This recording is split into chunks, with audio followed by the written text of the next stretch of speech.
So there we are. Let the games begin. So, if you've just joined us, I've been kicked into touch. I don't think I'm fully in Facebook jail, but I think I've been put in the penalty box, in the naughty boy box. Hang on, Mike. Some people may not have seen this, but I've just found today my prison hat when I was in Facebook jail. You can wear it for me. So. Oh, darling, I'm not going to wear it for anybody because it's just the lunacy of it. Yeah. Yeah. What happened to free speech? What happened to absolutely having free will? What happened to having a thought process where we could decide what we wanted to do for ourselves? Yeah. Most countries on the planet are run as a democracy where Apparently. You need to vote on things. No one is doing any sort of voting process to see if this is what the people want. Now we're finding out that all these people in authorities don't even have qualifications to actually speak, let alone be held in office. Well, yeah. I need my little singing bowl tonight. We discovered in law, just a quickie here, that certainly in Austrian law, that they keep using this term, our experts say this and our experts say that. Well, in Austrian law, expert has no legal standing whatsoever. That's right. It's regarded as opinion. Well, our health person who is telling us everything as a doctor, she's only got a business degree, business administration degree. So where's her background in medicine to understand what's happening in health? You know what I mean? Yeah. The whole thing's falling into the shambles, Mike. As I said to you off air, geez, I hope they come down from the stars. I'll do it again. I did it just off online when we're off with Mike. I said, remember Nanu from Mork and Mindy, where you hold the handshake like that? Nanu, Mork and Mindy. I hope that this occurs. They come down and just say, all you politicians, come with us. It's like the hypnotic trance of when we get abducted. Come with us. You're taken off-world to a better environment. Well, I do know that the Pleiades, as we call them, on this side of the water, are very, very, very active. As is, depending on how you interpret them, coming from a Christian background, I'll call them the archangels. But they're very active, particularly Gabriel and Michael at the moment. So, and again, we asked the table, and I'm going to put this up on my new table tipping page, that we are in the courage frequency right now. The majority of the population, we're just hitting just a little bit over 60%, which means we're in 4D now. We will soon be reaching critical mass, where it's a bit like the marijuana thing. Colorado legalized marijuana. I said it can't be stopped now, and it's all unrolling. That you can smoke this stuff, and this is girl. Hang on, now. I'll just say, and that was the biggest day of victory for the Girl Guide cookies. Come on, we've got to keep this light for people to have a joke with. Yeah. I the first office in America where they legalized marijuana, the Girl Guides went out the front with a Girl Guide cookie stall. They sold out of their whole stock within half an hour. Hello, they knew a good thing that day, didn't they? Yeah. The organizers. Smart. Obviously, the girls of the Girl Guides themselves didn't know what that was about, but boy, the organisers did. What happens in the 80s stays in the 80s. Yeah. Well, back in London, there used to be a pizza takeaway place near me that would sprinkle marijuana on your pizza until the police got wind of it and said, you can't do that. Yeah. Even if the people wanted it, you can't do it. Yeah, and how many pizzas did they sell? Quite a few, I think. Oh my gosh! But you know, Well, they should have just called it the Leaf and Mushroom Supreme or something, you know? Because I'm sure it wasn't just the old, what did they call it? What does Cheech and Chong call it? I can't remember. You know, it's been years since I've seen a Cheech and Chong movie. But, you know, the Hooky Wookie or whatever they called it. Right. You know? Yeah, I don't know what. The Hooky Wookie special or something. I'm not sure what Oh, my God. what they called it. I mean, I'm just looking Yeah. to see if anyone is commenting here on our. Will it be on your Well, page? let me. Yeah. I'm on your Medium mic page, so I'm just going to make a comment here of hi everyone. It's showing 3 viewers, and I know that I'm one of those. Yeah. So the other 2 out there that I can see, because I can see 3 viewers. It's just dropped down to 1. You've just commented. I see your comment coming up. Yeah. Yeah. Okay. Well, whoever was just watching us, they've both just disappeared because now it's showing 1. Yeah. And that's just me. But that doesn't matter because, you know, we do know, Mike, a lot of people watch us the day after. Yeah, and you know? this algorithm from the system I'm using is not strictly accurate. But our last week's show, when I looked this morning, nearly hit 2,000 people. Yeah. So, that's right, darling. So, you know, a lot of people don't just watch us live. No. Which, obviously, if you do want to win copies of my books or whatever giveaways that we give away, you know, you've got to come in and watch us live because we do it live. Yeah. On here, on my group, which is Dr. Linda Kramer Paranormal, it's actually showing 2 viewers. So, yeah. Oh, Haley Forsey, she actually said both in red. Yes, Haley, I was just looking at that myself. Mike and I, we're in like our Christmas specials tonight. I will let you know, this is actually my favourite. This is actually a nightie that I bought, but I wear it around as like a house coat because I love the words, and I'll just stand up so you can see the words. So I'll just go back to where we are live so I can see myself. It says, I'm the gift that keeps on giving. Right. That's what this nightie says. I'm the gift that keeps on giving. So I really do like this. It was a nightie, obviously a Christmas nightie that I found. Right. But, you know, it's saying 24 Celsius tonight. But I'm sitting here because I've got my big light on, which I do that. You can see the reflection from the light. Right. And, you know, it's quite hot in this room, even though the window's open. But, you know, I'm sort of a little bit sweaty. Good thing we don't have that lick and smell taste things, or, you know, you lick and taste it, whatever. Yeah. Because we don't want that, or the lick and smell things. But yeah, it's all good anyway because we're both here. It's going live. We've got 3 viewers on my group, which now I'm seeing in your group too, darling. So that could be a collection of people, but it's all good. You know, I'm loving it with what we're doing here. Yeah. You know, we're creating a good space for people, making them aware of what is going on without getting too political. We take it onto that spiritual aspect of what's going on. You know, a lot of people now are waking up. You know, you look at the Ottawa truckers, you look at what's happening now in Vienna, people are standing up there, people here in Australia, you know, they're saying 300,000 now down in Canberra, you know, and the media says 3,000. It's a joke because I've seen the footage and it's kilometres and kilometres neck to neck of people. You know, I've stood in crowds of 5,000, you know. I remember back in the 90s I was on stage with Bon Jovi and there was 45,000 people there.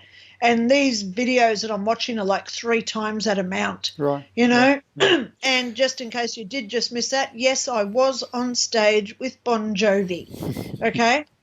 And you gave him a crafty kiss as well. I did, and then I grabbed his ass. His butt, and then 3 security guards quickly escorted me off the stage. But mate, I can still feel the butt cheeks. Okay, as he kissed me, you know, he kissed me, and I groped. Absolutely. Don't dare me to do anything because I do it because I don't get embarrassed, Mike. Because you know when we. This is what I tell people. When we raise our vibrations and we know who we are and we know our boundaries, Yeah. and we know our self-worth, our self-respect, our self-love, and our self-appreciation, and all those great things, we don't get embarrassed. No. Because we don't feel shame. No. Because we know ourselves so well, So people with insecurities, they will feel embarrassed, and they'll feel, oh, my God, I'm so, I can't do that. I'm so, it's so shameful to want to do that because they don't know their own worth, So you can't dare me to do anything. I openly say the only two things I won't do, jump out of a plane with a parachute or bungee jump. They're about the only two things that I won't do because obviously, I'm now in my 50s and I don't want to have a heart attack just yet, So, but kissing someone, well, again, what I said, what's happened in the 80s stays in the 80s, but getting it back onto a spiritual thing here, when we do understand how valuable we are as an individual, we are virtually indefeatable because nobody can take our self-worth. No one else can diminish our self-respect or our self-value, and that's where we come into like abusers and narcissists who do belittle others and that other people then feels that they're not worthy because they don't know themselves enough to stand up to that person and say, you don't know me, I know me. You know what I mean? Yeah. So that's where, we empower ourselves through our self-emotions, self-worth, self-respect, self-love. I really do like this. It was a nightie, obviously a Christmas nightie that I found. Now, what's happening, Mike? I'm hearing myself. Yeah, it's okay. It's gone now. Good. Thank you, because I've just shut down Facebook too because I get notifications through Messenger. Right. Because I'm in a lot of different groups. So that was that bing just before. Okay. So I've just shut down my Facebook group. I'm just watching you now on your page. But, when we start, as I just said, we start learning who we are. Yeah. All these mandates, all these political agendas, they cannot hurt us anymore. No.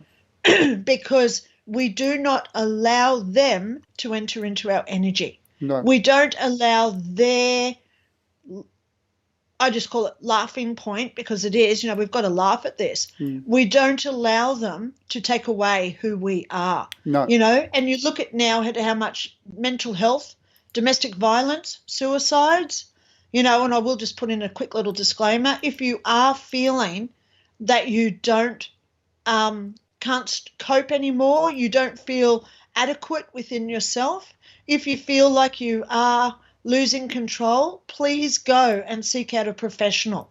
Okay, talk to someone, email me. I'm a qualified counsellor. I'm also a life coach. Come along and watch my videos so you learn how to raise up your dopamine and serotonin levels again, so you do accomplish what they are trying to take away. Because at the end of the day, the reason why these abusers and narcissists actually succeed is because they always find a victim who allows them to do it. Yeah. Okay? Yep. And that's why the more people who stand up to these people, they must run because their energy is so low. And when we are in a higher vibration, they can't penetrate us, but we can attack them because they're lower than us. We can always go down, but they can't come up. No. So we hit them on our level and they shiver. They can't handle it. And if you do believe that reptilians walk on the planet disguised as other people, then please understand they live in a lower vibration. And they feed on those lower vibrations. So when higher vibrations come in, like love, they can't handle it. No. They hate it. It hits them like kryptonite to Superman. Yeah. They can't handle it and they must run away. And that's why, they call it the smell of fear. Snakes can smell fear because I'm a herpetologist. I know my snakes. They can smell fear because it's a pheromone that we emit. Yeah. And these negative beings, They feed on Yeah, that they can smell sense that it. we Yeah. emit through our pheromones. Yeah. They sense it and they love it. You know, it's like a cat rolling around in catnip. So the less of their joy that we give them, which is all these lower vibrations of fear, etc., they don't like it. No. They'll disappear. They'll disappear. Yay! But I tell you Leave what, our world alone. let us disappear for a couple of minutes and see Yes, what Caterina has to say, what's in the news, absolutely. see what she comes Yep. up with this week. Here we go. Yep.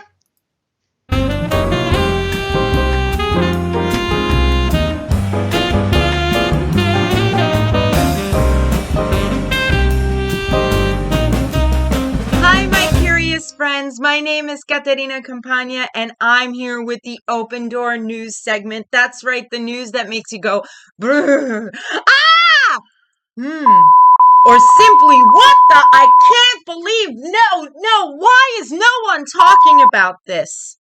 Well, we're going to see into the past, that is, with the chronovisor, an invention by one Pellegrino Ermetti, a priest in the Vatican, who says that he invented a device that allows you to see into the past. He saw the crucifixion of Jesus, the fall of Sodom and Gomorrah, and the speech by Mussolini. Now, he did not only accomplish this feat by himself, he also enlisted the help of Warren von Braun, the Nazi leader who later came to America and started NASA and got us to the moon. And if you do believe in the moon landing, that is. And also Enrique Fermi, who started the atomic bomb. Talk about geniuses. They also saw that this machine could probably do some type of futuristic viewing, and reportedly the Vatican has it dismantled and in different parts of Rome for fear of some type of minority report happening if it would get into the wrong hands. Now, Enrique was able to Ermetti, was able to take pictures of Jesus, and in the 1970s, these pictures were published in the newspapers. Hi, my curious of Jesus, the fall of Sodom and Gomorrah, and the speech by Mussolini. Now, he did not only accomplish this feat by himself, he also enlisted the help of Warren von Braun, the Nazi leader who later came to America and started NASA and got us to the moon. And if you do believe in the moon landing, that is. And also Enrique Fermi, who started the atomic bomb. Talk about geniuses. They also saw that this machine could probably do some type of futuristic viewing, and reportedly the Vatican has it dismantled and in different parts of Rome for fear of some type of minority report happening if it would get into the wrong hands. Now, Enrique was able to Ermetti, was able to take pictures of Jesus, and in the 1970s, these pictures were published in the newspapers.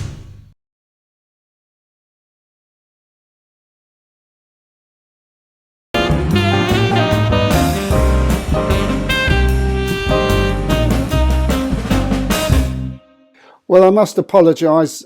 I edited the wrong piece there. Hang on. Hang on. I just went out because I've decided to put on my air conditioner, and for some reason my earphones are in a really big knot and they were all untangled before. So I'll sort it out during the next video. So yeah, it's all good. I've got the AC. Mate, it's 7:30 at night and I've had to put the air conditioner on. It's that hot here. Oh my God. All right. Yeah. So let's have a look at what Well, she just talked about. I just edited the wrong piece, so I do apologise to everybody there. Bit of a hectic week this week, as you can imagine, with everything going on.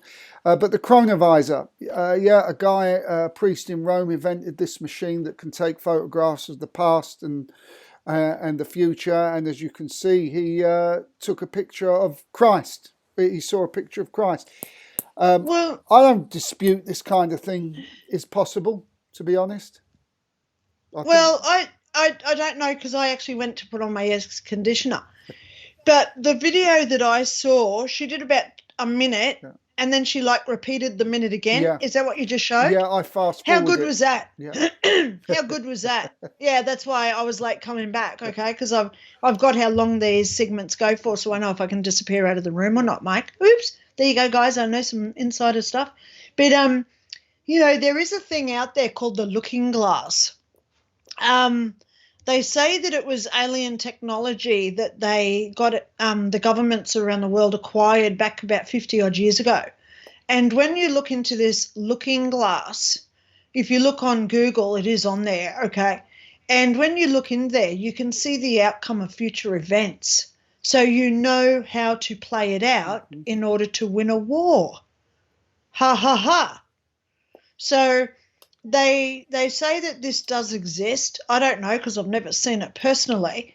But, this is the same sort of thing that Caterina was just saying with this priest, what he's invented. So then we go on to meatloaf. K2 meters are wonderful. I've got one here. Let me just grab it. I'll just walk with my microphone. So I'm walking over to my cupboard where I keep my K2 meters. It's not in that drawer. It's in this drawer, wouldn't it be? Yes.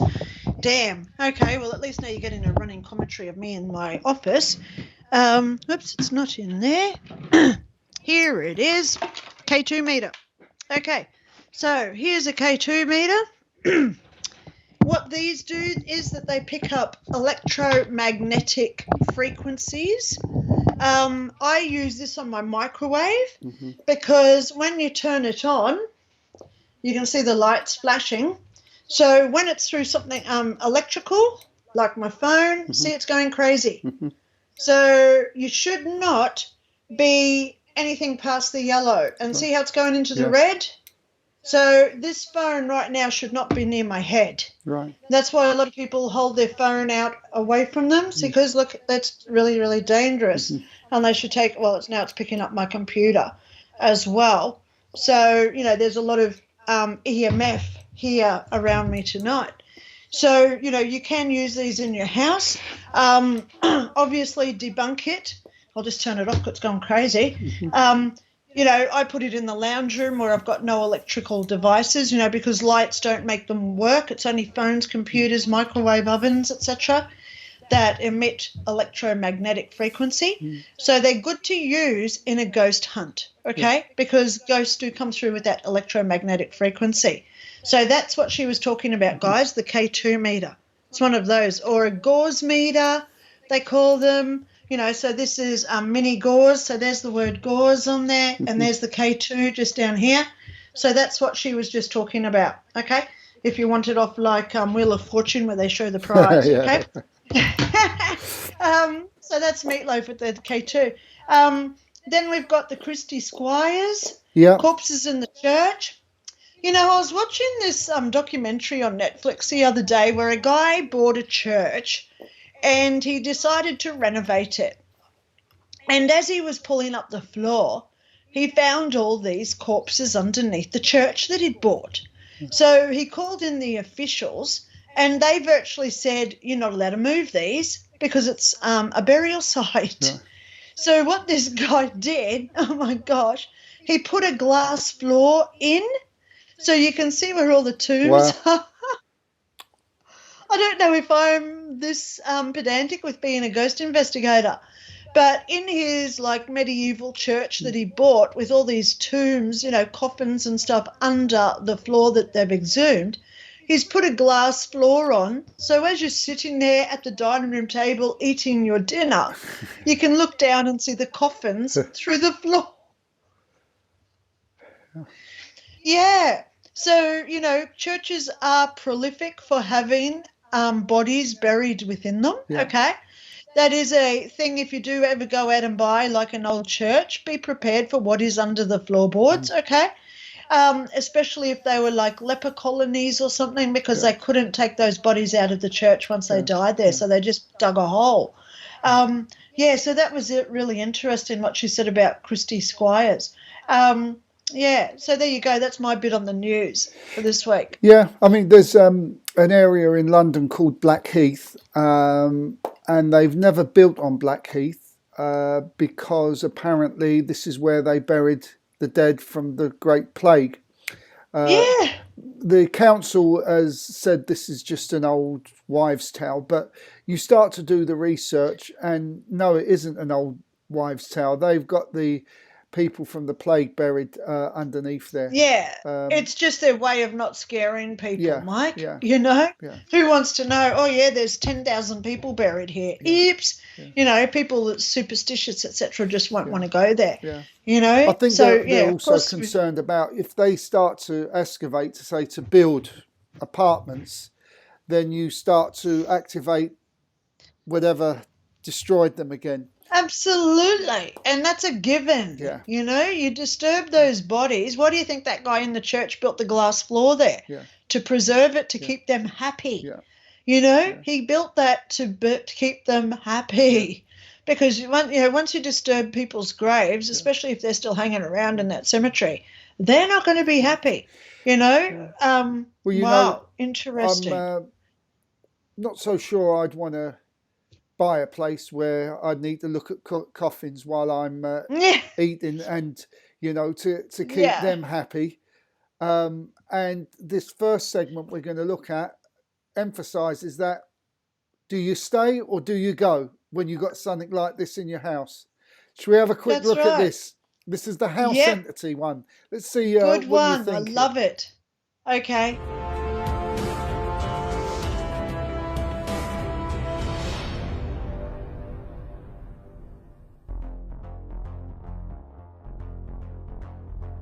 In this video, we have footage of this entity that pops his head around the corner. So here, let's take a look at the video and we'll talk about it afterwards.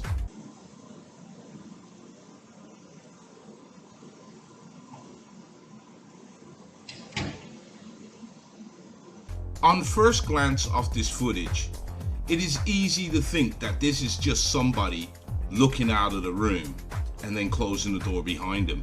But when you look closely at this entity, you can see that this entity doesn't have hands. It has something like tentacles, black tentacles. Now the witness states that there's nobody in the home but her and her small baby. So what's alarming is this thing looks out to make sure that there's nobody around and then closes the door behind him. I say, lady, you need to get somebody in the house or you need to leave. But guys, look at this footage. Make of it what you will, and until next time, stay blessed and keep safe.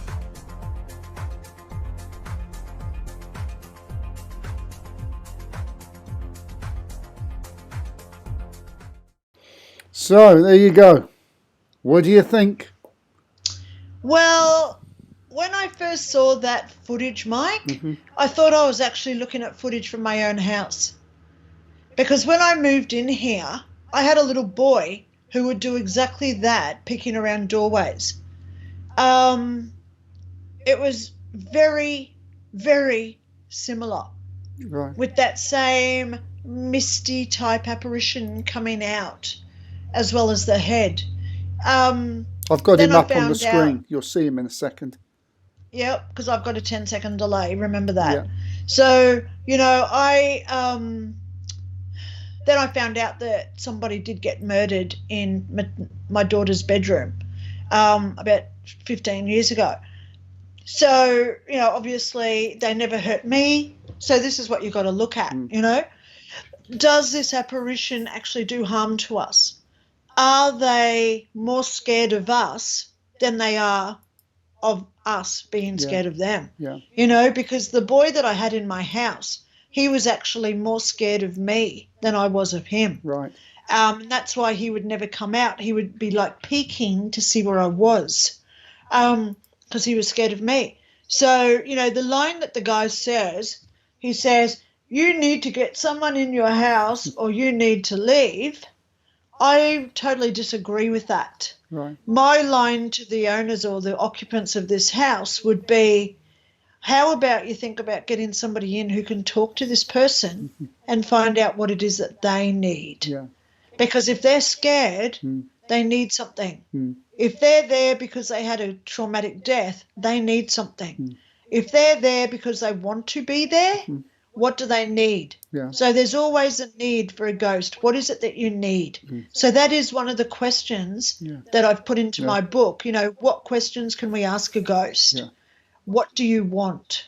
Of course. What is it that you know? You know, the thing is that we always assume that the ghost is hiding round the corner to scare us, but it could very well be that the ghost is hiding because it is scared of us and That's wants to make sure its right. coast is clear. Yeah. That's exactly the impression that I got when I saw that, because it was exactly the same as the boy that was in my house from, you know, the second day I was here, I started seeing him.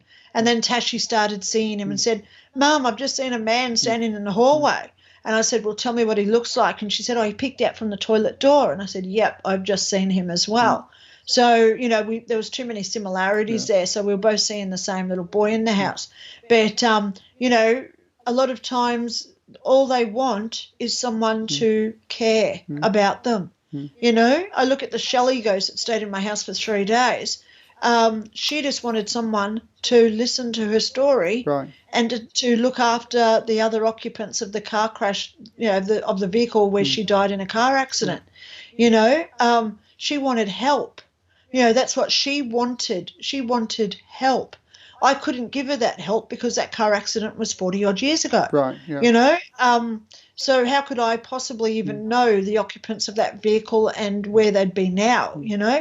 So obviously I couldn't give her that help, so she left after 3 days. Right. So, you know, it's basically just coming down to saying to them, what is it that you want? How can I help you? You know, because that shows respect. You always show respect to them, you know, because, you know, even narcissists, let's go there, the worst type of people on the planet, the narcissists out there, if you're nice to them, they generally answer in kind. Yeah. You know, they come back with the same emotion. You know, if you're angry to someone, they'll be angry. If you're nice to someone, they generally are nice back. Yeah. So you talk to them nicely and respectfully. What do you need? You know, I'm here for you. What do you want? Yeah. And they'll talk to you. You know, that apparition, it didn't just disappear. That person had the full capacity to talk if they wanted to. So that's where they've just got to talk to it and find out what it is. What about that they want. his hands there? I've got him up on the screen again, where the presenter says, you know, he had these long octopus type hands. Optical illusion or No, no? that's just part of the apparition for the ghosts. Right. You know, they don't come through head, shoulders, torso, arms and legs. They come through sometimes with just a head and a mist. Or you'll see the hand where it disappears into those tentacle things. Or you'll see a foot. You know, how many times have I been somewhere and you'll hear a footprint because it's their foot that's manifested to make the bang on the floor.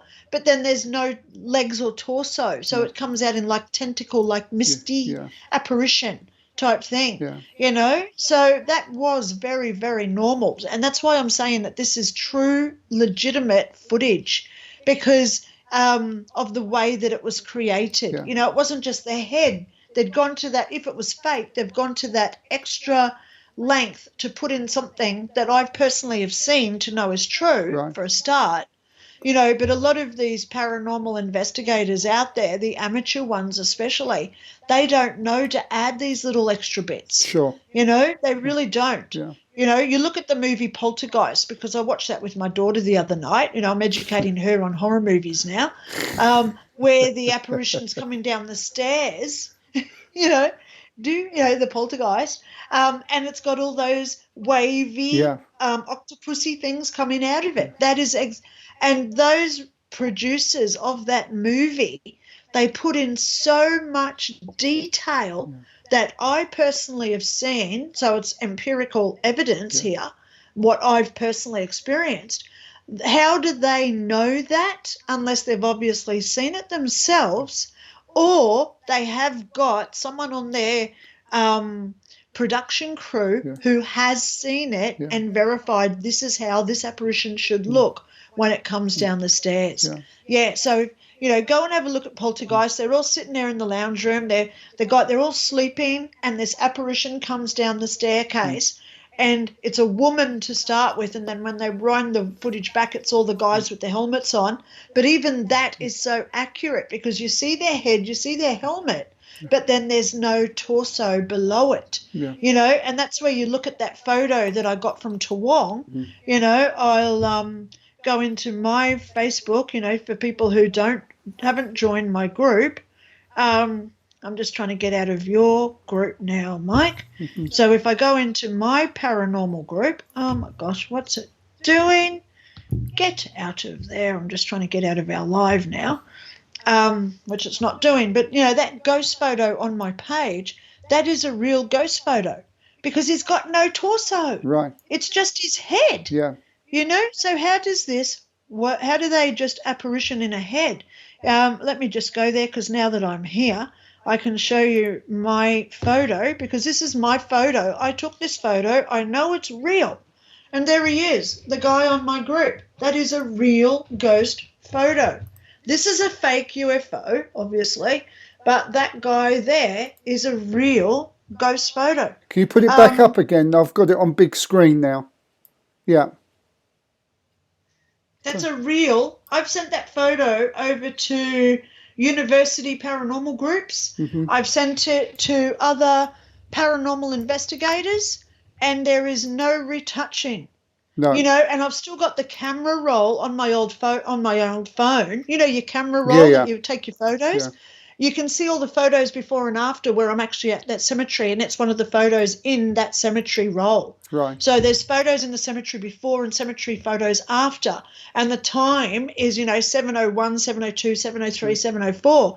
So there's no way I could have gone out to a studio to film that and then come back a minute later to be standing in that cemetery taking the next photo. So it has been verified as true, that photo. I've trademarked it now, so it is my IP, intellectual property. So no one can use it, or else I can get them for copyright claims. I use it on the top. I think the spirit of that photograph might disagree with you on that one, Linda.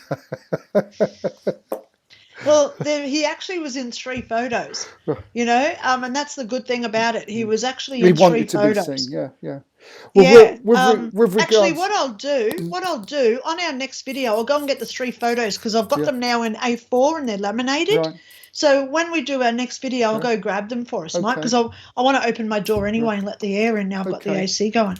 Okay. Well, we're going so where to the are next we going one. To now? We're going to look at Kurt Corbain, but before we do that, I would just say I'll take a pass on watching Poltergeist and all those other ones. Thank you very much.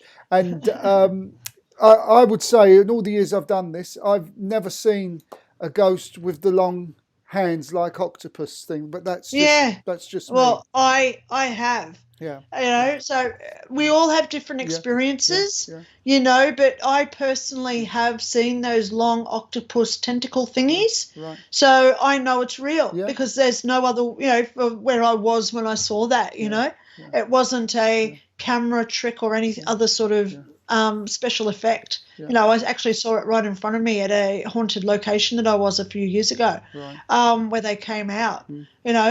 So it does exist, just like that. Yes. Okay. Yeah. All right. Well, I'll go and get my other ghost photos because I'd like to show them. Yeah. Let's go and have a look at Kurt Corbain, a graduate of the 27 Club. A lot of, not so mystery actually. When you look into this, but we'll just discuss this after. This is Spirit Box, the voice of Kurt Corbain coming through on the other side. So here we are. Let's roll this. Here we. All right. So I was down there. Chris was up here. What's up? Did you find something? I did, and I don't know if it is what I think it is, but if it is, it would make sense. So, yeah, let's go check it out. Oh, it smells so bad in here. It what? It smells in here. What's that? Mushrooms? Yo, that's crazy. Were they just growing here? It looks like someone just put them there. Yeah, I'm pretty sure someone just like kind of left this. Yeah. Burning. Like a rest in peace to him. Yeah, that's what I think. Yeah, and I think that's the closet back here, I think, would say. Why do you think that? There's two closets, but this one's a little bit bigger. Oh. Right. It's hard to say because sometimes people record in small closets because of the acoustics, you know? Mm-hmm. But I don't know. So are you gonna do a spirit box? Yeah, or something? I think I want to do that in this closet. So if you guys don't know Chris, she's a paranormal investigator. Do you have any questions? I haven't thought of any yet. I asked if he missed Courtney, and I got like a full-blown like yes, like immediately after my question. It was just Seriously? like, and it was like a man's voice. Like I don't know if it was like his voice. I don't know if I'm like communicating with him or not, but yeah. Kurt, is this the closet that you wrote your music in?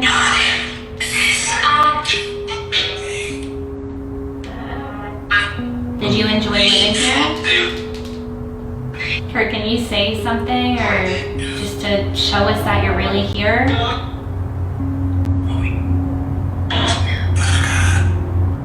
Can you tell us how you passed away? There's a lot of... Did that just say killed? I don't Yeah, know. no, that sounded Okay. like killed. Okay, we're gonna have to look back on that. Killed. You said killed. Were you killed?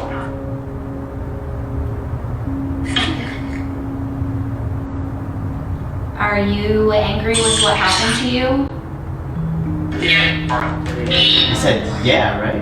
Like right away. Guys, these are intelligent responses. Like they are happening right after the question. Okay, so just keep that in mind. What killed you?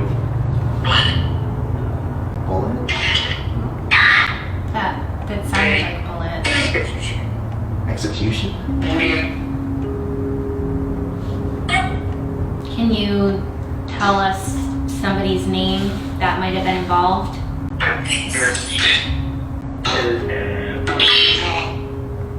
I don't know how personal I want to get because I don't want to offend anyone, and obviously everybody has their own beliefs as to what happened. I have my own beliefs. I don't personally feel like Kurt committed suicide. I don't think that he would have done that. I don't think so either. Not at that point in his life, especially. You know, there's been a lot of conspiracy theories. I'm not going to go ahead and say that there's one definitive answer and put the blame all on one person. There's a lot of conspiracy theories that do point to Courtney orchestrating his death. And Well, couple of interesting things there, Linda. The dead-looking silhouette on the windowsill on the sink. You know, like they draw the circle around a dead body.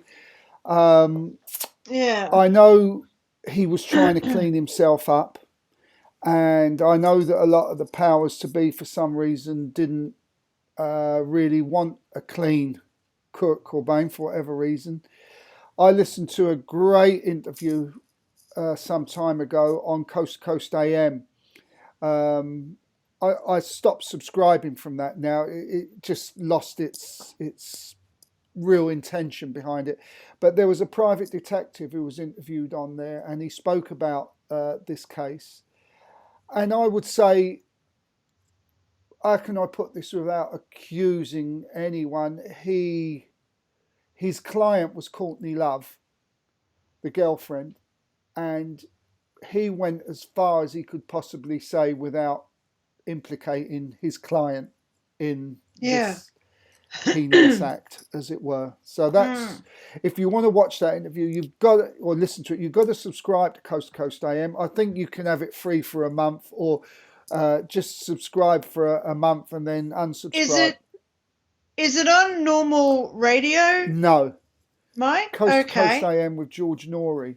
It's a subscription thing. See, I've got this app. I'm just looking for it because I think it's disappeared with my phone going crazy the last few days. It looks like it has gone. I've got this. Yeah, it's not here. Damn. It's a universal radio finder. Right. So what comes up is the whole map of the whole world. Yeah. And then you can zoom in and it comes up with all the radio stations. So you click on one and it just plays it through your phone. I've got that. I think it's called Radio Garden. Yeah, something like that. Yeah. So that's what I've got. But the app's disappeared because my phone's been going crazy the last few days.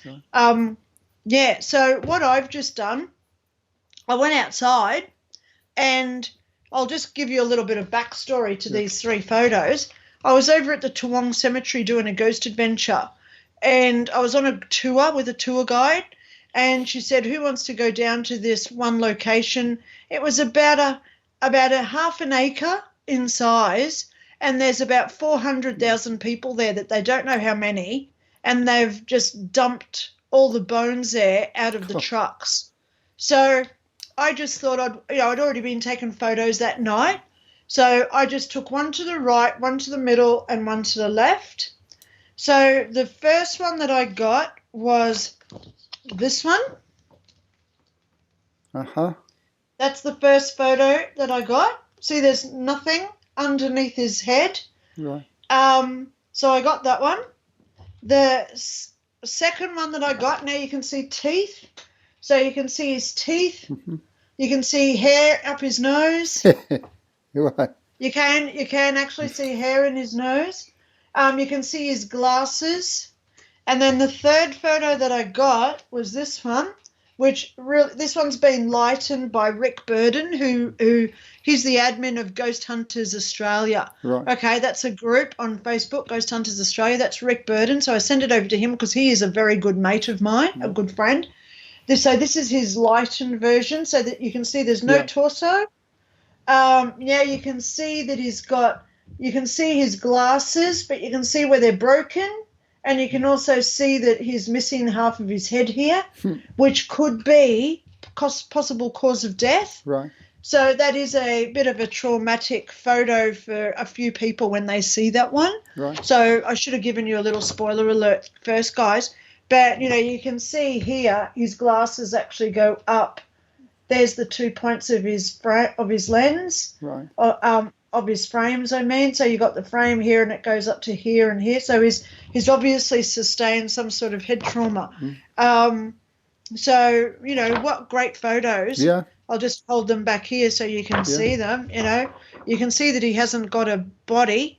I've sent these photos over to paranormal institutes, where they've got professional film equipment to determine if they've been touched or modified, photoshopped, all that. And there's no altercations with them. Because I also sent them over the camera roll where you can see me walking around the cemetery, and then I've taken these 3 photos, left, middle, right, and then I continue through the cemetery where I've taken other photos of tombstones, and it's all date stamped and timed. Right. So, wow. So, of course, this is I'm rewriting my ghost book now, The Ghost Exposed. It's getting rewritten. Right. So this one, I think it's that one there where you can see up in, it's the one where, the teeth and the nose hair. So that photo there is going to be the front cover of my book. So it's a real ghost photo on the cover of my book, Yeah, so, but getting back to Corbain, I like that she was respectful. Yeah. She didn't give away too much of what she thought she would know. She had no ego in there, which was lovely about what she was talking about. I really liked that about her. Pity that they didn't stop talking a little bit, so things could have come through that spirit box a bit more clearer, because they were over talking what was coming through the spirit box, so they weren't really listening for what was coming through. I've said it many times. When you do these ghost investigations, first rule: shut up. You start your equipment. You ask a question and then you shut up, because it can take them 5 minutes to come through. Yeah. And even a little, Jesse, you know, of a name Yeah. like Jesse, it could take 5 minutes to get that to come through because it's just not auto. No. So you've got to learn to, you know, take your ego out of your ghosting investigations and do it right because then people will appreciate what you've put out there, you know. You know, there's so much ghost footage out there, etc., that people want professional type stuff, you know, and then people wonder why their YouTube channels don't get views. They get nasty comments because they're putting out really amateur stuff or which is, you know, really easy to say that's fake, you know, but I don't believe that was fake, you know, whatever was coming through while they were talking, I was trying to break it down. But, you know, there were a couple of things that were coming through the spirit box while they were talking. And I would have liked them to have just shut up so I could have heard what that was saying, you know, because it could have been very important, you know. I hid the $1 million in the... that sort of information, you know, because they can come through with that. Everyone runs round his house to find $1 million under the carpet. Well... absolutely. That's you know? a beautiful house for somebody so young to have and maintain. Oh, yeah. You know. That's right, darling. I mean, look at Britney Spears' house last week. It was like Buckingham bloody Palace. It was massive. That's you've got to earn a lot of money and you've got to have a level head to maintain that sort of stuff. Unfortunately, a lot of pop stars don't have that left brain analytical side to them. That's right. And, you know, the more money that you have, the more powerful people you associate with. That's all I'm going to say. Because, pardon me, once you're involved with influential, rich people, they want you to be a certain way. So, you know, he may have done something that disagreed with somebody. We don't know the full story. You know, I don't even know if Courtney Cox knows the whole story there. Know? Courtney Love. Sorry, I'm thinking Friends now, aren't I? Courtney My Cox. mistake also. Sorry. I'm sorry too. But, you know, Courtney Love, what does she know? You know? She's going to take those secrets with her to the grave. I don't think there's ever going to be a telltale story coming out of her when she's in her deathbed when she's 93, you know, because it's just something that she can't talk about ever. You know, it's one of those things that she'll take with her. You know, I just hope it doesn't create a hell loop that she goes into. You know, I hope that she does heal it through a life review and goes to heaven. You know, I wish that for the best for everybody. You know, that's all I think about, you know. It's and really also the life of her daughter. Really quite interesting, the amount of celebrities, particularly pop stars, who have had untimely deaths and, you know, who you just can't simply say, oh, it was murder or it was suicide. You know, we look back, you know, we got Kurt Corbain, we got the Monroe thing. I mean, Michael Jackson thing, James Morrison thing. It's endless. And we look at Laurel Canyon out there in California and, you know, the Chelsea Hotel, and the amount of people that died in Harry Nilsson's home, I think it is. You know, it's just too many. That's right. To have had heart attacks. There's got to be, you know. Yes. Yeah. What, you know, this just brings me back to that movie, The Ring. I think it was The Ring. You know, the girl comes out of the TV and everyone dies. You know, oh my God. Was that White Noise or something, or was it The Ring? It could be The Ring, yeah. I don't know, but she comes out, she's got all the black hair down over her face and she crawls out of the TV and everybody dies and they're all... Yeah. Not for me, Linda. It's not for me, I've got to say. Oh, okay. Well, I'll let you know something, Mike. When I was a kid, now it was when I lived in Melbourne, I would have only been about 6 years old. Every night at 2:00 in the morning, we used to have the TMC, Turner Movie Classics, were on TV at 2 a.m. So they used to show things like Boris Karloff, Frankenstein, The Blob, The Fog, you know, all those old 1940 black and white horror stories. It was great. So I used to set my alarm for 2 o'clock in the morning. So, and I had one of those old black and white little portable things next to my bed. And I'd set it up and turn it on and start watching these movies. And, you know, they'd be going until about 3:30 in the morning, because back then there was no ads after midnight, because no one watches ads. So the movie finished about 3:30, so I'd turn it off and go back to sleep, you know. And that's when I saw a lot of the ghosts walking around my house, by the way, because I was the only one awake at nighttime. But that's what I used to do when I was 6 years old, you know. If my daughter had been doing that when she was 6, I'd be thinking, "My God, what's wrong with her?" You know. So now I can understand why my mum and dad thought I was a real freak, setting the TV up for midnight fright nights. You know. That's what I used to do. Wow. Well, we're running out of time again. Yeah, I know, darling. So who are we going over to look at now? We're going to have a look at Stacy. No, we're going to have a look at the NDE of Kerry and Tracy, aren't we? No. Oh, we can do that one. Oh, let's do the. I don't care. Let's do, since you mentioned it, let's do the incredible NDE story of Kerry Wood and Tracy McCallan. This is a first for me. I'm sure there's more of them. Fascinating, absolutely fascinating story here. So let's run this and see what you all think. Kerry Wood and Tracy McCallan met when they were 11 years old and instantly became best friends. A unique and mysterious bond formed between them that remains to this day. We call each other soul sisters. We've always had like a karmic, cosmic bond, if you will. We communicate a lot without really speaking, you know, we don't really have to say a whole lot. That's always been kind of strange. We always know when one of us is feeling bad, whether it be just an emotional depression, a physical ailment.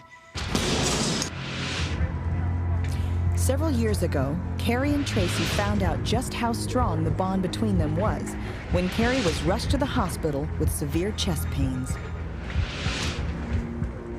And it felt like somebody was stacking bricks one by one on top of my chest. Incredibly, at the same moment Kerry was in the hospital experiencing chest pains, her best friend Tracy, miles away, began gasping for breath. For no reason. I didn't feel good at all. I didn't really know what was wrong with me. I couldn't breathe. I was like hyperventilating. I flatlined at that point. And then I passed out. I dropped. Was Tracy's collapsing at home a sign of the miraculous connection between these two women? I believe that when I collapsed, it corresponded directly with her. I collapsed because she collapsed. It was too close in time. Kerry was in a coma for 6 weeks while her condition declined daily. Kerry was admitted with a viral pneumonia.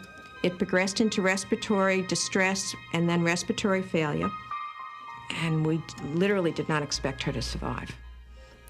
Tracy was at Kerry's bedside day and night. The thought of losing her soulmate was both frightening and painful. I was concerned that she was going to die. And she was so young.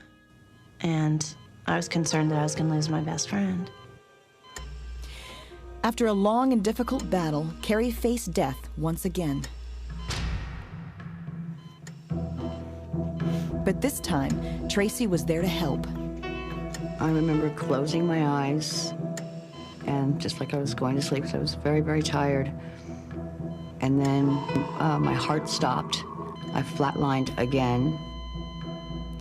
But even near death, Kerry was not far away from the spiritual connection between her and her best friend.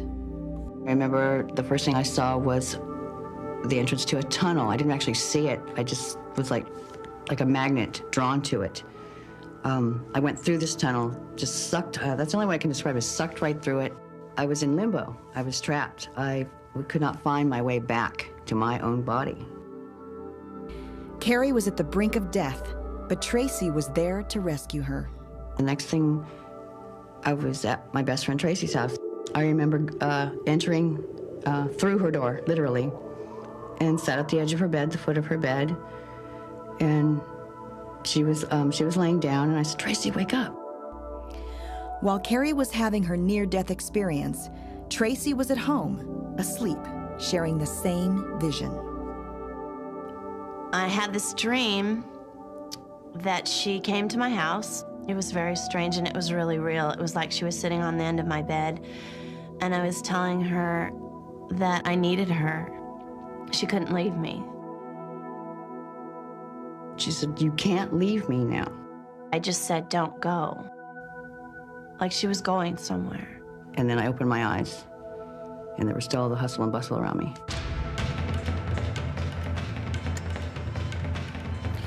Kerry regained consciousness and began a full recovery. It was only later that both friends realized they had miraculously met each other on the other side. Months later, after I was already discharged from the hospital, I told her, I said, "Tracy," I said, "I know I saw you." I said, "It was so real. It's like I could touch you." When we started putting the facts together, it was a little scary. And the notes were just like parallel matching, kind of spooky. I owe a lot to Tracy in a lot of ways. Her helping me come back or convincing me to come back, the fact that even though I was nearly gone, she was still not going to let me go. Without a doubt, I attribute that to the soul sisterhood that we share.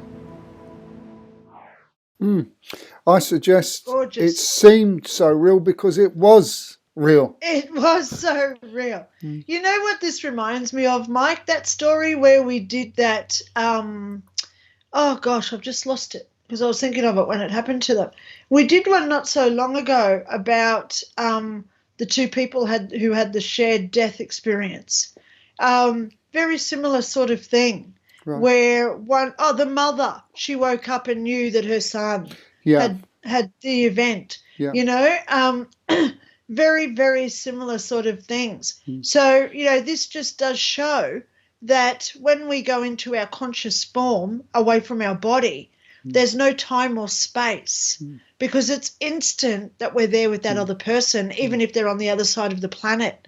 You know, there's no time or space. So it's instant through that energetic connection.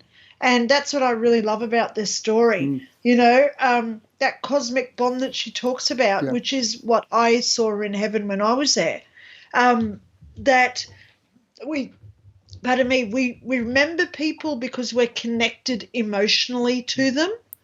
And when we concentrate on them and we think about them, we can go back and see them again. And it's, even though they're in the three-dimensional world of Earth and spirits are out in wherever, you know, which dimension, because it's all under debate, but they can come through that energetic connection, you know, and it's beautiful that these two girls, you know, I don't know how long they sat there and said, "Oh, should we talk about this? People are going to think we're weird. Yeah, let's do it. No, we can't. Yeah, we should. No, you know, how long did they talk about it before they actually went out and advertised it, you know? So it's gorgeous that they are now doing it, letting people know that this does happen because it does happen and it is real. So, you know, it all just adds value that we don't die. That, you know, there is a loving, gorgeous place that we do go to, you know. So I love it when we get these NDE stories, Mike. You know, it's gorgeous. Yes. I mean, I think it's getting easier now for people to express their near-death experience. Yeah, that's right. You know, back in the day, it would take people 2-3 years and then finally muster the courage. Now I think people can just... Even in 2001 when I had mine, you know, I came back to Australia and I didn't know what the word near-death experience was. You know, so I got onto the internet and I was just looking at life after death or living after death because I didn't know what it was called, you know, and then it was only through all the Googles, well, it wasn't even that back then, it was Alta Vista, through the search engines that I found near-death experience. And then I found Dr. Raymond Moody, so I found his email address. You know, I don't even know if he's still got that email address out there. But I contacted him because, you know, he wasn't even really that popular 20 years ago himself. So I contacted him and said, "Hey, I've had this event. What was it?" So he said, "Explain it to me." So I'm explaining, walking around, talking to people, doing this, doing my life review, because I didn't know it was called a life review. Right. I just said, I was standing in front of 3 men and I had this box and I'm looking inside and it's all my memories. And he said, oh, that's your life review. And I'm like, wow, this guy knows what happened to me, So I'm very, very grateful that I had the opportunity to meet him, or else, I could still be sitting here today just thinking, oh, yeah, I've had this experience. Who else has it happened to, Yeah. So, that's why I started researching them myself, just to find out more credibility of what I'd been through. Like these 2 girls, they would have had a long discussion about their event. Yeah. So they believed it. They would have spent hours talking about it, not just to themselves, but their partners, their children, their mothers, their neighbours, their best friends, even co-workers. Oh, you wouldn't believe what happened to me last Friday night, that sort of thing. Yeah. I can imagine that did happen with these pair, trying to fathom the depth of what they've experienced, because I went through that too, but unfortunately, when I started working with the police, I was an admin officer for 10 years. There was no way known I was going to talk to police about this stuff, Sure. Because they're into the physical, they arrest people for what they see, whereas I have that perspective of wanting to know why a criminal was doing what they were doing, that psychology side of it. So I know that I had to go through that experience, so I learned the value of our lessons, because I had to learn a lesson then too.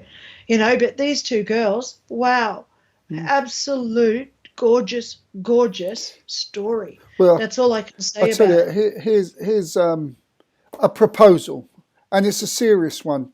Considering everyone that has 99% of the people that have an NDE talk about the beauty, the joy, how alive they were, how more real than what it is here. Maybe we should re-term this and not an NDE, a near-death experience, but call it a near-life experience. Well, that's right, darling. Because that's what I even said to Raymond Moody. Yeah.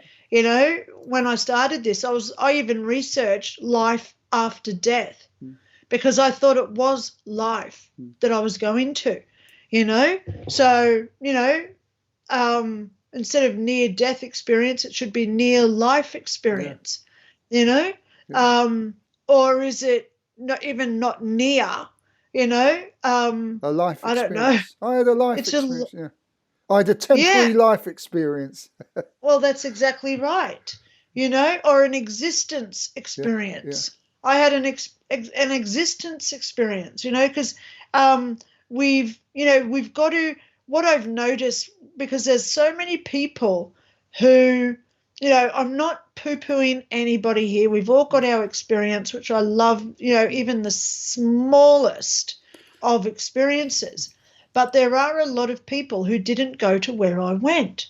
They float and then they go back into their body. Yeah. Or they go into a tunnel and they don't see what's outside of that tunnel. I went through the tunnel and I was in heaven for 5 years doing my life review and everything else I did. But is that all of it? No. I don't ever say I saw all of it, because there are so many facets up there. If you read the Bible, they talk about the 9 levels of heaven. Yeah. And, which level was I on? Because it was never explained to me. I might have been just on the lowest rung. Right. I don't know, And if that's the lowest rung, man, I can't wait to get back there. Yeah. So we've got to reterm it, I think, for people who actually get to heaven and those who get on the way to heaven, or even just the ones who float. I don't like to call them just floaters, because that becomes something that's like rectangular and brown that floats in pools.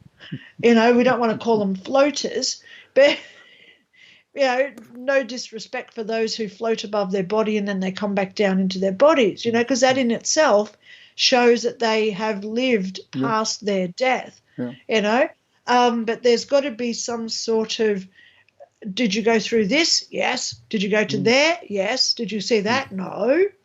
Okay, so now you're classified as this sort of event. Like we have Mach 1, Mach 2, Mach 3, Mach 4 with speeds, Yeah. you know? So I think that's where we're now actually nearly at the point of doing, where, you know, like hurricanes, they call them level 1 through to 5, you know, category 1 through to 5s.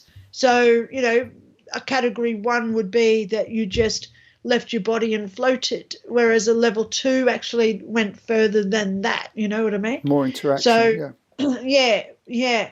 You know, and did I go all the way up to level 5? No, I may still be on level 3. I don't know, because I haven't contemplated what I didn't see, because it's none of my business what I didn't see, because I didn't learn it for a reason. Yeah. You know, they showed me what I needed for what I needed at that time, you know. Right. Yeah. And look at the path I've led since then. You know, the last 20 years for me, I'm a totally different person to who I was in the 80s, you know, as most near-death experiences are. Look at that guy that we spoke about.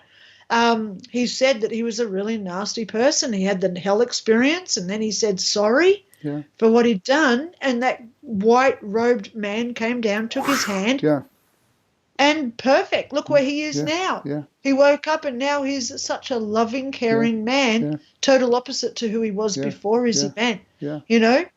Yeah. So a lot of people do get a near-death experience to make them change their path. Yeah. You know, we can contract a life where we say we're going to learn lessons, we're going to do this contract, but halfway through the contract, they think this person's actually ready now to do further, you know?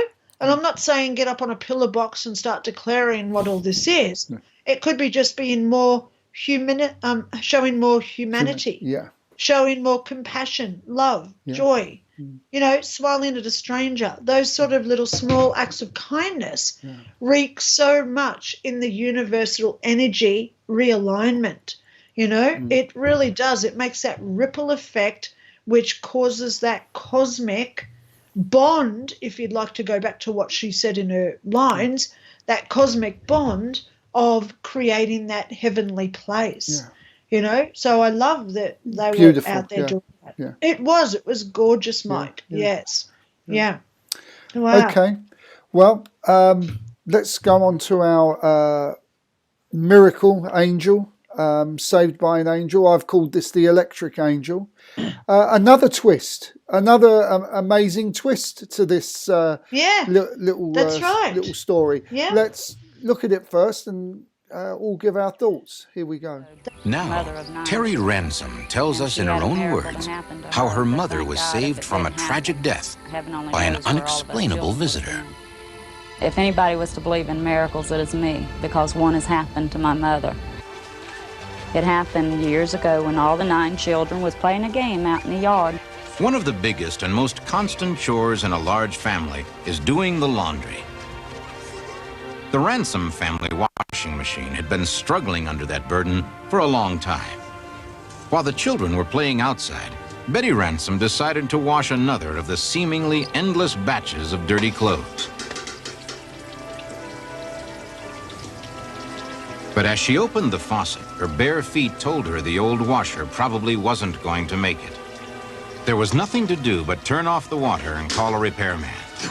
But as she reached up to turn off the 2 spigots, she reached into the world of miracles.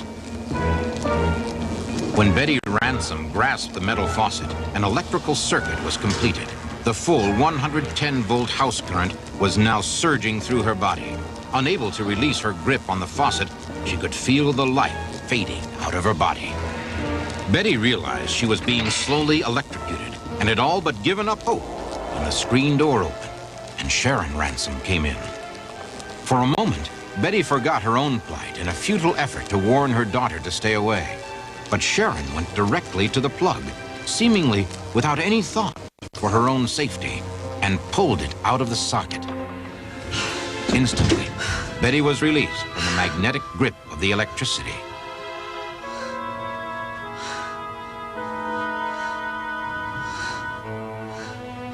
Sharon smiled at her mother and then walked out without saying a word.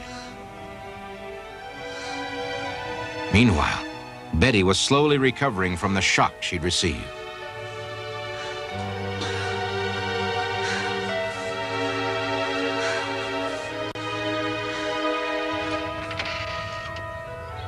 As quickly as she was able, Betty went outside to find Sharon. She was grateful that Sharon had come in time to help her, but she wanted her to know what a dangerous thing she had done. Are you okay? I'm fine. Are you sure you're okay? Uh-huh. Thank you for coming in and helping Mommy, but you shouldn't have come in and pulled that plug. That's really, really dangerous, As she honey. questioned her daughter, Betty Ransom began to realize that her daughter could not have known she was in trouble. And according to all her brothers and sisters, Sharon had been playing there in the yard with them all the time. Sure. Yes. Besides, the Sharon who had helped her was wearing glasses, something her daughter refused to do. But years later, I went to my doctor for a checkup, and he checked my heart, and he told me that... A few years later, Betty had a doctor look at her heart. He saw what he called a massive amount of scar tissue. Betty told him about almost being electrocuted, and the doctor said he was sure that was the source of the scar tissue, and added that such a sustained shock should have killed her. People say that angels can appear in many different forms. In the Ransom family, there is a general agreement that the girl Betty Ransom saw as her daughter Sharon was in fact her guardian angel. It doesn't matter. And that on this day, long ago, that special messenger saved her life. Interesting, huh? Nice one. Appears now. What can you say? Appears What as a can you say, daughter Mike? with glasses. I wonder if the wearing the glasses is to do with so that actually at some point there could be some identification that this actually wasn't the daughter, but let's say a higher force.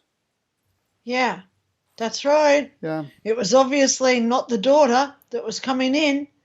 You know, I'd say it's not a spirit because spirits come through in their own form. You know, they always show themselves as like the dead grandmother or the dead father or whatever. I'd say it's definitely not a ghost because ghosts don't do that sort of thing. Right. So we've got to eliminate ghosts. We eliminate spirits. We eliminate the D words because D's would never do that. So it's either... It wouldn't even be her spirit guide because spirit guides to keep us on our path, and they don't usually come in the forms of people that we know either. Right. You know, Yeah. my spirit guide's a big white owl. For God, you know, for goodness sake. Right. You know, so who was this? We can only assume to be an angel. Right. Whether it be a guardian angel, one of the endless angels, or was it an archangel? Who knows? And why did they put the glasses on their face for? Yeah. Maybe, you know, we look at what glasses represent. Seeing. Yeah. You know, maybe that's why when she came in, she was wearing the glasses. Yeah. So the mother would see her. Instead of just seeing her, she saw her. Yeah. As her true, you know, a guardian angel or angelic being. Yeah. You know, so she had to come as somebody who obviously she would trust, being one of her children. Right. You know, but how good is it that she wasn't an only child playing in the backyard with the dog, because then the dog would be the only witness. Oops. So not much good to you. Woof! In that respect. Where's your daughter? Woof! Yeah. You know, but for those other kids to all say Confer, she's been here the whole time, she never left, that's huge, you know? That is huge in itself. It's just another one of those synchronicities that make this story even more so phenomenal. Yeah. Sorry, we got a bit of Nelly? delay there. Yeah. Yeah, it's all good. It's all Yeah. good. I just don't like hearing my own voice, Mike. That's it. It's gone. We're having terrible trouble today. Thank God. Yeah. Linda's gone. Yeah. She's left the building. Thank God for that. Okay. Yeah. So, you know, what can we say, Mike? Yeah. That was an amazing story. Yeah. Yeah. Beautiful story, actually. Yeah. I just want to say, Mike Varr just sent a message. He said, hello. Is there a recording of you later? And I was just trying to send him a message. Yes, I'll make this recording available later, just to let people Yeah. know we're having a lot Yeah. of trouble. I've been on. I'm in the Facebook penalty box. So we can't do our normal thing where people put their comments up and then I can respond to the comments, put them up. Some are coming through, some are not, or it's on a different page. Hello, Caterina from Moscow. Yes, I do know her. She's a friend of ours. Says hello to Elizabeth. Yep, super. Yes. Thanks for joining us. Hopefully next time you join us, we'll be running smoothly. I might be out of the penalty box or jail or whatever, darling, and we can. It would be nice, you know, if we just. It'd be nice if just 1 week they'd leave us alone to say what we want. No. You know, without the algorithms or without the community standard strikes, you know, because as you know me, Mike, and I know you.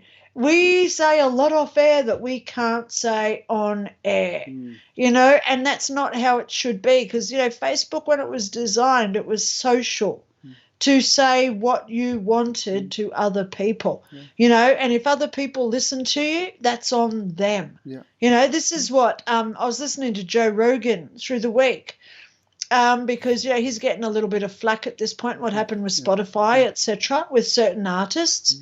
But he put out this beautiful post and he said, if you've got something wrong, you know, if you've got an issue with me, that's on you. Yeah. If you listen to me and you don't like me, that's on you. Yeah. So he was virtually saying, do what you like to do. Yeah.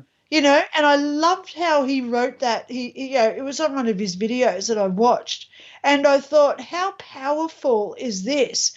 Because, you know, there's trolls, and believe me, my troll's back. So hello, troll, if you're watching tonight, because he probably is, because he's been watching me again. So, you know, once you do something once, your integrity is through the floor, and you've never, ever re-earn that trust. Sure. Yeah. You know, you can't. It is impossible once you've done something and you don't know.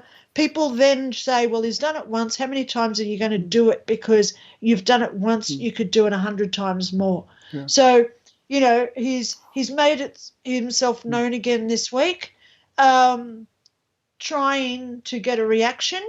He's not going to get a reaction from me because it's not going to come from me. Okay? So, yeah, but, you know, if somebody doesn't like us, it's on them whether they watch us. And this is where these algorithms with Facebook, etc., it irks me because, you know, I don't have an interest in certain hobbies, so I don't go out and watch them to belittle them. No. You know what I mean? Yeah, yeah. Because that's on me. Yeah. That's on me then. If I don't like something, I don't watch it, like the news, okay? I'll go there. I don't like what's said on the news, so I don't watch the news. So why would I watch the news to put poo-poo-pee-doos on the news? You know? That's on me. There could be a song in there, you know, Linda. Poo-poo-pee-doo. Hang on, I haven't got my Betty Boops on tonight. It's all good. But, you know, this is where we take personal responsibility, Mike. Yeah. And this is what Facebook and YouTube and other social things they're trying to destroy because they should never have been allowed to get involved with what people say is free speech. Yeah. You know, it never should have been allowed. No. You know? So, you know, it's always on our onus of responsibility on ourselves as to what we watch, what we entertain ourselves with, what hobbies we have, and ultimately the morals, the values and integrity that we hold within. Yeah. You know, those people with low morals and values, they'll go and watch certain things that I don't personally view myself. Yeah. But that's on them. Yeah. And I've got my own responsibility, you know. So I don't like what they're doing with these algorithms of cutting us down and putting us into Facebook jail because they don't like what we say. I've got street cred. Taken me a long time, but I got street cred now. Well, I was in jail. Thank God I was only in jail for 3 days myself, you know. But, hello, I could still see things, but I just couldn't comment or share. Yeah. But, you know, thank God Messenger didn't go down because I was still typing happily to people. You don't want to know I'm what on I a was saying 2 on day. Messenger. 2 day at the Hey? moment. I'm on 2 days at the moment, so maybe I'll be let out tomorrow. Well, I was told next time I go in, I'm going for 30 days next time. You know, and I know a lot of people. You know, one person who, I know, I won't share names because that's confidential, of course. But, you know, one of my friends on Facebook, she's in my group, she's just had a 30-day ban herself. Well, so, hello, if you're watching, because you know who you are. Well, I'll tell you what. You know. Before we go and just listen to the work of Stacy. Stacy Lynn, here's the irony of it all. I've been put into Facebook jail for copyright infringement, yet they're still giving me information. Why don't you boost this post? The stuff that I've been accused of copyright infringement. It's classic. I love it. You can't make this up. But I like it when they say your post goes against community standards. Yeah. Click here to find out more. So you click more to find out what this is about. Yeah. And they don't show you the post that you shared. Yeah. Yeah. That's the great one. You can't see the post that they're complaining about. Yeah. But, you know, if they're complaining, that's on them. You know, that's what I was just saying what Joe Rogan was talking about. He's a highly conscious guy, the guy that wrote the book, The Four Agreements. And one of them is what anyone thinks about you is none of your business. Yeah. Simple. Yeah. Well, same as Eleanor Roosevelt. She was the first lady of America back 100 years or whatever, you know, married to Roosevelt. She actually came out and said, what people think of me is none of my business. Right. She said it as well, yeah. Yeah. It's none of my business what other people think of me.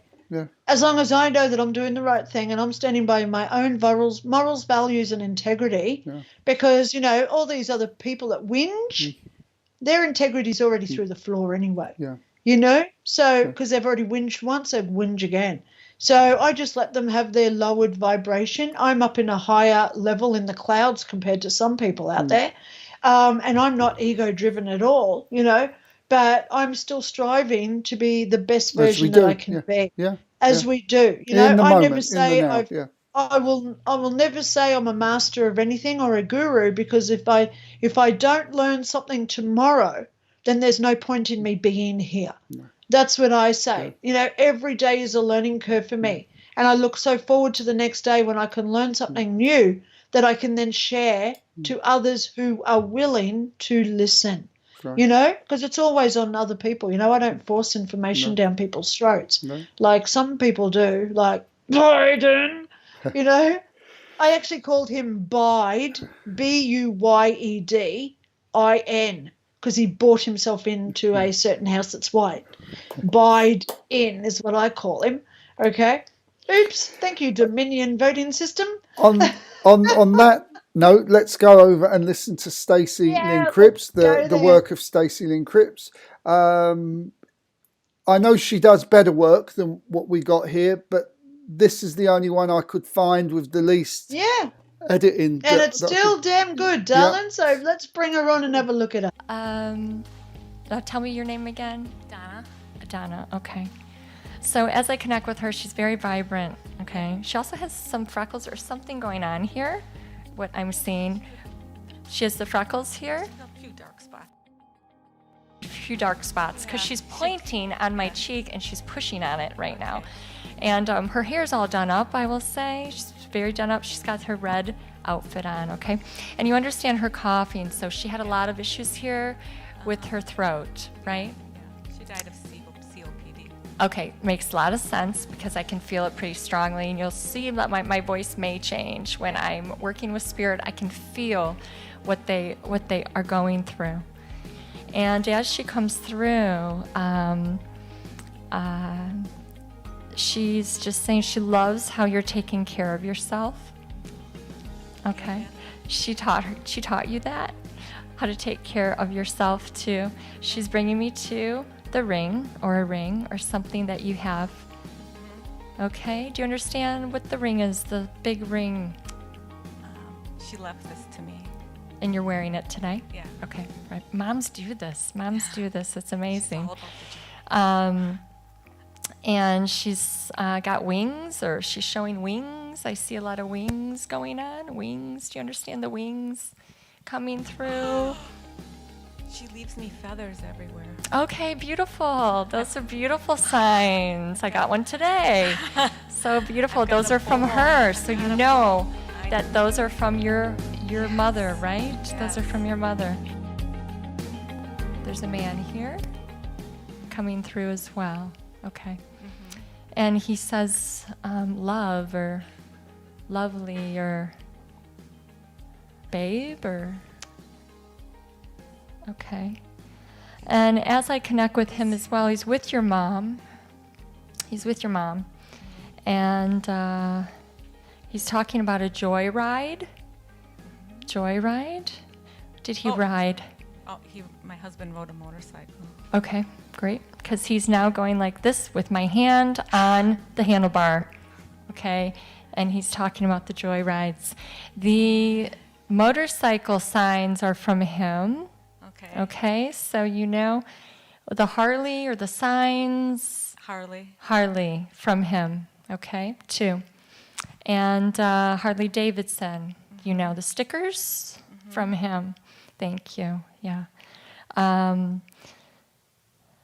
She's so beautiful, he says about you. She's so beautiful. You may feel that from him. From time to time. He very much means it. He saved your life. Yeah, he did. There's a trip going down south. He's talking about him saving your life. Okay.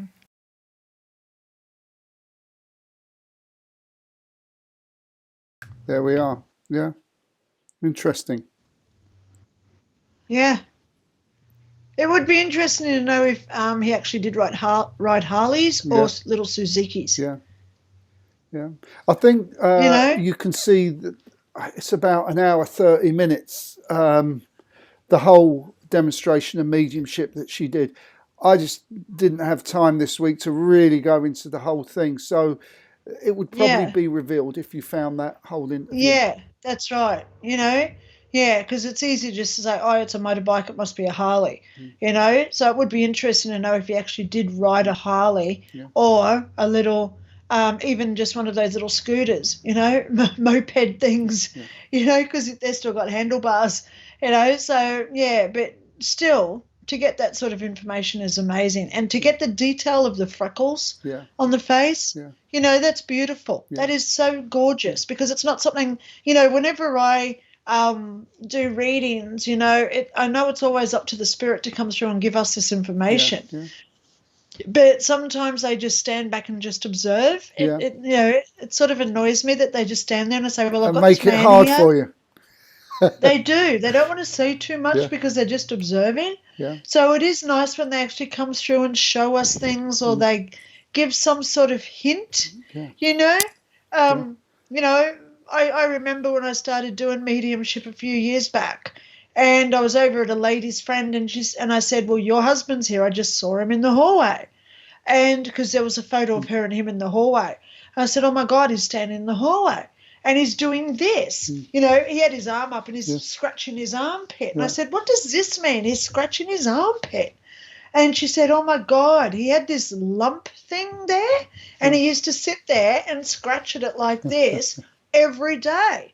And I said, well, that's what he's still doing. He's showing you that's his way of letting us, you know, that it is him because he's still doing the same thing, you know. So it's funny, you know, we get these little, I don't want to tell that to the client, you know. Why would I want to put my arm up like I'm a monkey scratching my armpit for, you know?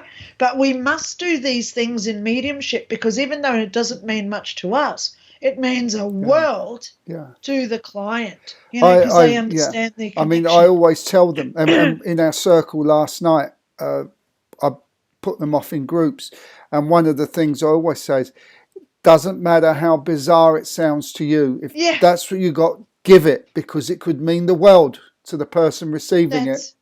Exactly, Mike. So, yeah. Exactly. Yes. So, now when I, if I connect to a spirit guide, because I'm getting quite good now with spirit guides, so, when they come through and I explain the animal, like I will go there the other day, this lady, she said to me, please connect with my spirit guide. And I thought it was a bear coming up over my desk, but it was a small bear. Right. And he looked at me and he said, I'm a badger. But he was brown. And I was thinking, badgers are black and white on the face. So I started looking at photos of badgers, and sure enough, there's a honey badger that's brown. And, I'm telling this woman this, and she said, as soon as you said bear, I heard the word honey. Right. And it's funny now that you're saying it's a honey badger. Right. So she Googled it, and sure enough, this meaning was very pertinent to her existence. Right. Because I didn't even know there was badgers that were brown. How would badgers are black and white faced for what I thought. But, he sat here on my floor like all spirit guys do when they come through, the animals, especially pterodactyls, they sit around and they just wait patiently for their protective entity, because they're always protective. They just sit patiently and wait for this person who they're associated to be ready to leave. So then they just go with them, so they're not eager. They don't interfere. No. And that's what I love about spirit guides. They don't interfere unless we are off the path. Yeah. So if you don't hear from your spirit guide, you're on the path because they don't have to push us back on. Yeah. And the same with mediumship. I always say that when we're in a good mood, where our lives are going happy, and we say, hey, Mum, I'd love to see you today, she may not come through because they don't just come through to give us those high five moments. Oh, you're doing a good job today. They don't do that. They come through when we virtually need them, but they don't come through when we're upset, because why would they upset us more? Because they love us. They don't want to upset us. So it is very, I can't tell what the client is feeling emotionally, but, I explain this when I do mediumship, as you would too, Mike, that, sometimes they don't come through because they don't want to hurt you more. If you're grieving someone, it would be traumatic, because then you go home and you say, oh, I'm now more upset. They don't do that because they love us so much, So, people do have to understand that sometimes they don't come through. No. And it's not. And sometimes they don't come through because it's very much like on the earth plane, Mum, I was going to pop round and see you today. Oh, don't come today, darling, because I've got to go so and so and so and so. Yeah, and, on the other side, they're not just sitting there going, well, she'd contact me. I'm bored. Yeah. No, I mean, they've got life. They're doing things. And if they know that you're okay and that, we'll do this another time. So, it's just a continuation. Exactly. And, I was up there for about 5 years, Mike. Did I stop once? Well, I did sit and contemplate in the chairs there, which I explain in my book, Why There's Chairs in Heaven When We Don't Have Any Physical Body. But, even when I was sitting and contemplating, you're as busy as constant. It's constant. Yeah. We are constantly busy. We don't just sit there, wow, I'm in this great place. What do I do now? It's not like that, and it's hard to explain because it's a different sort of busy. We don't have to dust. We don't have to brush our teeth. We don't have to have a shower, or we don't have to cook food. We don't have to do all this stuff and we don't have to drive to go anywhere because you think it and you're there in the mountain ranges and all the buildings or whatever. Unless, of course, so you want to. Well, you can. Well, I climbed the mountain. It was great. I climbed this. Now, I'm not, you look at Everest, but it was about, I'd say, 6 times as big as Everest. And I actually thought about being on the top of it, and I was. Straight away, I was on the top of this huge mountain looking down. And then I'm looking down and there's physically people, well, it's not physical, but I could see people climbing up the side of it. And I thought, why would you do that for when you just have to think to be on the top? But then I remembered they're doing it for the journey and not the destination, you know? So that's why I say, you know, I like taking ferry rides on the river.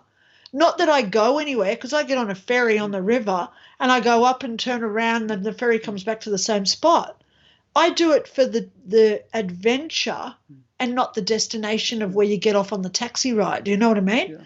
So people can't work that out. So I did climb that mountain, and it's great because you don't fall, you don't need parachutes, you don't need ropes, okay? But you climb up this mountain and you're hanging onto these huge rocks climbing up, and I thought, this is great, you know? And how long did it take to climb this mountain that's, I'd say, 3, 6, 9, I don't know, times the size of Mount Everest? And they weren't the big mountains that were there because there was bigger ones than what I was up.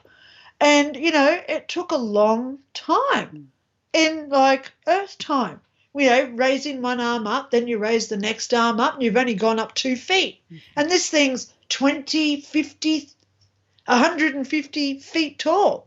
So it took time to go up it. But, you know, as she was saying, back to Stacy, you know, when they do come through, it's great that they do give something as that confirmation, like the freckles or the bike where he's holding onto the handlebars. You know, it is, because that does take a lot of energy. You know, I like listening to John Edwards, who says they pop in because it's like a pop. You know, that's how I get my information as well. Yeah, kind of like mine, Yeah, so it's only, you know, you've got like a second window where they've got a second to come through and my name's this, and then they pop out again. You know, so they come in just to show something. So they'll pop in with doing this with handlebars, or they'll pop in showing you the freckles, or they pop in showing you the ring that she spoke about with the First Lady.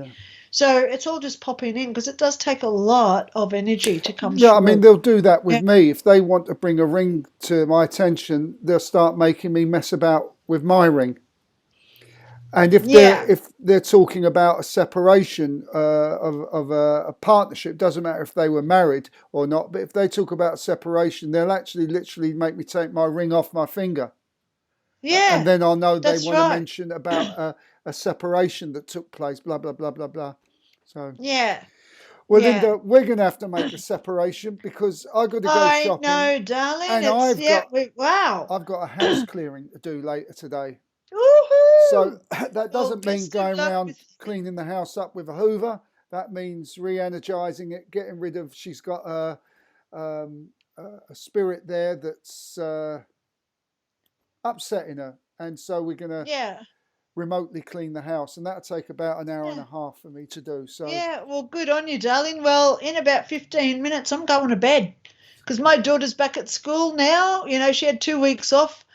School was delayed by 2 weeks because of the flu. Whoops! Community strikes. I never said it. I never said it. She said it, not me. I'll take that. I'll take that one. Okay. Super. But you know, at the end of the day, wherever you are on the planet, guys, you know, stay safe. Look after yourself. Think about yourself and say, is this going to kill me? If it doesn't kill you, don't stress over it. No. Okay. Yeah. I learned that one a long time ago, even before my NDE, and it's words of wisdom from my mum. She said it to me like when I was a teenager. If it doesn't kill you, don't worry about it. I don't know why that's coming into my mind tonight because I'm thinking about my mum tonight. But it's all good because at the end of the day, guys, things are turning around. Just stay in hope, stay in belief, and most of all, stay in love and keep with the high ideals frequency of what we want to occur because it is starting to materialize. Okay, so from Australia, love yous all. And good night, Vienna, good morning, or good evening. See you all. See you all next week. Okay? Bye-bye, everyone. Bye. Bye.